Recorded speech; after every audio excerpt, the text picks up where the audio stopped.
This topic is very fun to talk about because the jungle has always gone through dramatic changes and it's like having a brand new experience each time. What makes it even more hilarious is that some of the most important jungle changing events were purely accidental. This video is about what, in my opinion, were some of the most important events in jungle history that set the pace for its future in the game. The thing is, while Dota had a jungle and many players were migrating from that game to League, League did not have a jungle that was anything like it. In Dota, you can use lane monsters to tank for you, the spawns were random, you could stack spawns and other mechanics. League simply has you tanking and punching it out with monsters till one of you dies. The monsters also hit really hard back in Season 0 and thus every champion struggled in some way. For the most part, most players saw the jungle as pointless, or they simply didn't know anything about it, since it required much more effort than simply laning. Over time, players began to experiment and started creating the first jungle strategies. Fun fact, Warwick was not the first jungler. To be honest, I'm not sure who was the first jungler, but what I do know, it wasn't Warwick. The first junglers most were exposed to were Malphite and Nasus, who packed red elixirs or cloth armor, and 5 potions. The belief that Warwick was the first is because he was always been seen as the beginner's jungler and was primarily viewed as one for the longest time. The problem is that during the beginnings of jungling, he was so bugged and unusable that most people just didn't pick him anywhere. I remember having to learn Fiddlesticks and Amumu before Warwick became a thing. What makes this even funnier is that Warwick was rarely the king of the jungle. There was always some other jungler above him until they were either nerfed down or dethroned by a newcomer. Sometimes he became the best jungler, but that was rare. Alright, one of the first most important things that happened in the history of jungling was the massive quality of life changes the jungle received in Season 0 and Season 1. And my god, it was just one of those moments where you're like, thank you, Riot.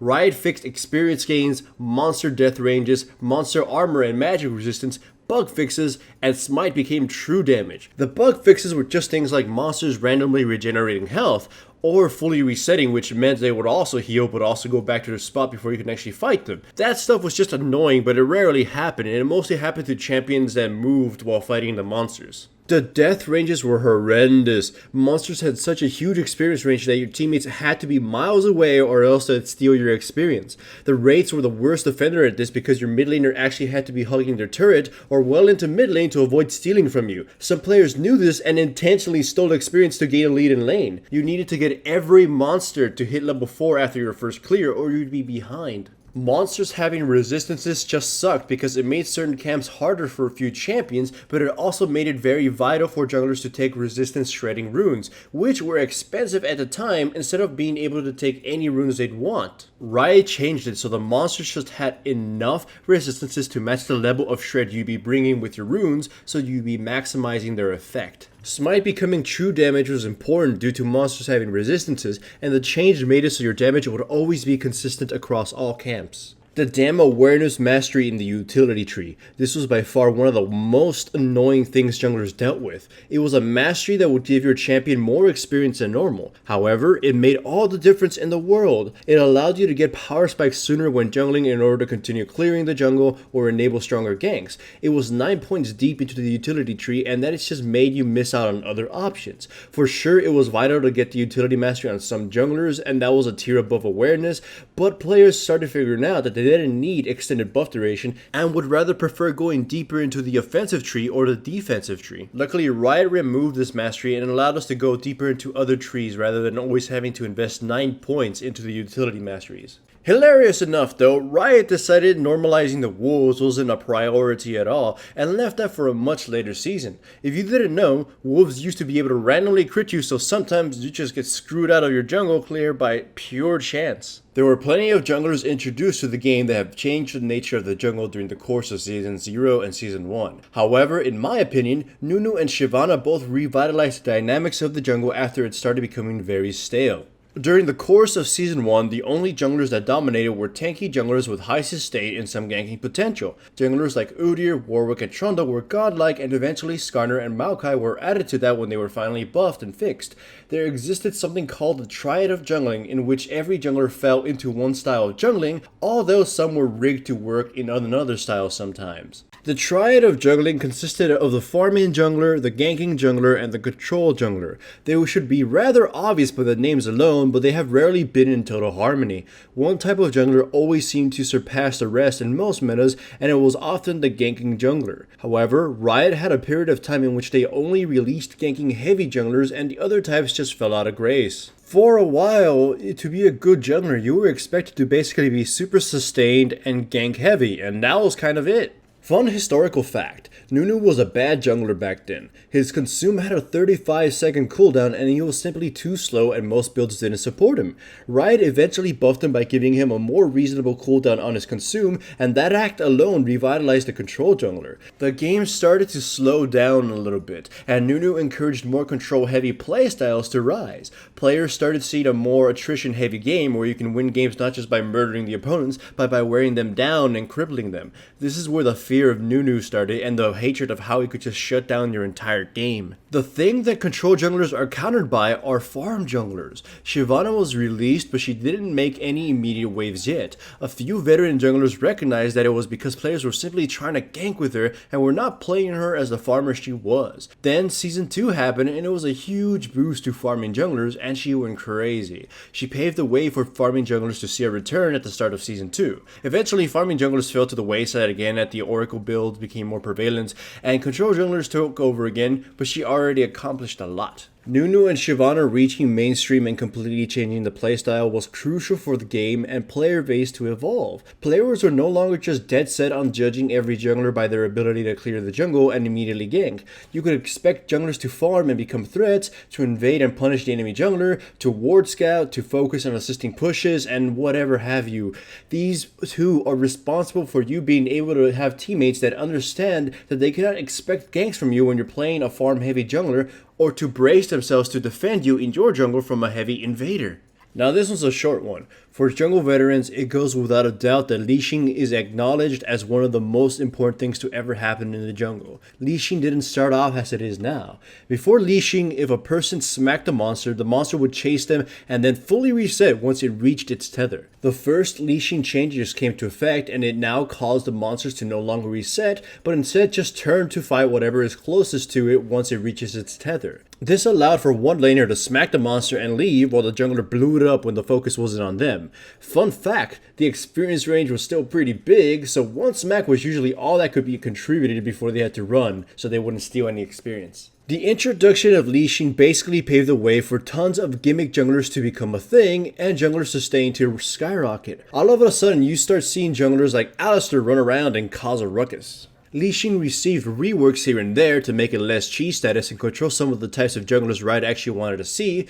Regardless, it is responsible for low sustain junglers seeing the light again and opening up multiple build routes for junglers that were only open to a select few high sustain junglers at the time. This opened balance decisions for Riot now, as they could now tone down the sustain levels of junglers and make them more offensive oriented to compensate. This is gonna sound funny, but the discovery of Rammus was by far one of the most important things to ever happen in League of Legends. For it to make sense, you would need some historical context. Runes were expensive. Hell, they're still super expensive if you're starting a new game. When a game has just come out, it throws a bunch of new stuff at you, and most players tend to ask a veteran as to what they must do. Remember that jungling was avoided by a lot of players, and thus it was mostly just laning. Veterans recommended to players that they must get armor penetration reds, dodge and or flat health yellows, movement speed quints, and cooldown reduction blues. Needless to say, these were very ridiculously expensive runes. For some, like myself, it became worse because we thought it would have been a wise idea to level up our runes from tier 1 to tier 2 and then to tier 3. Some of us essentially pissed away a bunch of IP for no reason. When the jungle started becoming a thing, players just took what they had into the jungle,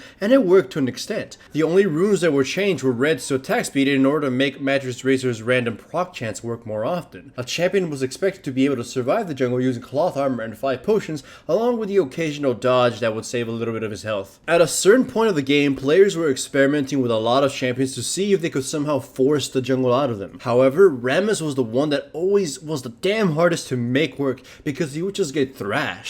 Health runes and dodge runes just didn't seem to work for him. However, a fateful encounter changed that. I was against a jungle Rammus in one game who seemingly cleared the jungle fast and healthy and ganked us without mercy. I was just enthralled. After the game, I added him and asked him how he did it. He mentioned armor runes. I had a complete holy shit moment then and there. Armor yellows are the cheapest runes in the game, yet players were so focused on getting dodge runes and health runes, which were 4 times more expensive, so they just skipped armor runes entirely. This opened up so many more avenues of jungle experimentation. No longer did you have to rely on random chance to make your jungle work. I started experimenting with everyone so I could, and even made gimmicky junglers like a Nivea work. The thing is that this went by completely unnoticed by Riot. Rammus was seen as a completely garbage champion and Riot had plans on buffing him. I remember posting on the forums about how much of a mistake that was going to be, but of course I was a voice amongst many. After his buffs, I retried his jungle and he became the fastest jungler in the game at the time.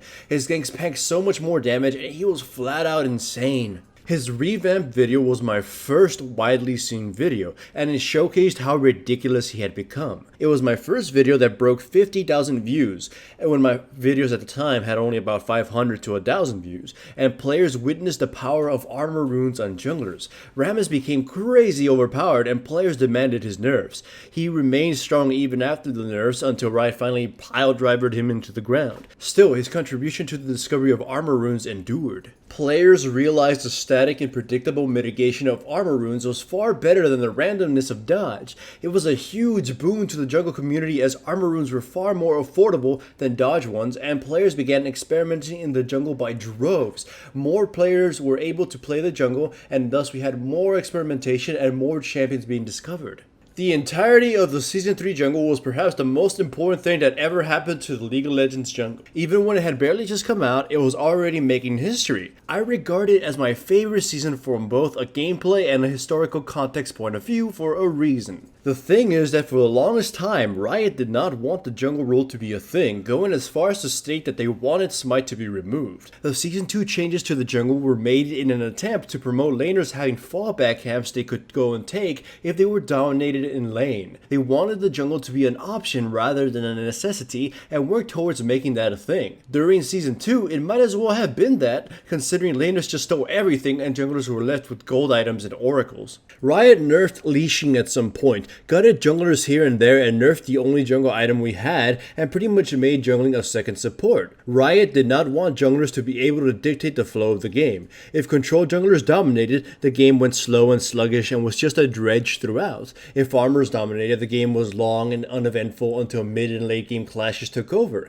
If gankers dominated, the game could be done really early. Needless to say, jungle veterans do not look back at Season 2 all that fondly, for we were just second supports who contributed nothing beyond a fat body and some crowd control. Then came the jungler's salvation, the machete. Season 3 was Riot basically giving up the idea of removing the jungle role and instead embracing it as something League players actually wanted to have. It was the introduction of jungle-specific items, of course some got abused by laners, to aid the forest dwellers, and changes to the jungle itself to better suit all playstyles and variations of junglers almost equally. In short, Season 3 was the most important because Riot decided to preserve the jungle role and nurture it. It set the stage for jungle-specific items, jungle-specific changes to champions, and balanced decisions for the game that could only affect junglers specifically, such as Season 5's Smite items and restrictions. So hooray for the jungle, and hooray for all the jungle veterans who suffered through all its ups and downs, and will no doubt continue to endure future changes to come. Remember to like the video to support the channel and to subscribe if you haven't yet. I have a few sponsors that are helping me maintain this channel, such as Loot Crate and Pro Build Systems. I have links to their websites on the description below. Use my code for a discount, and using my links also directly supports my channel.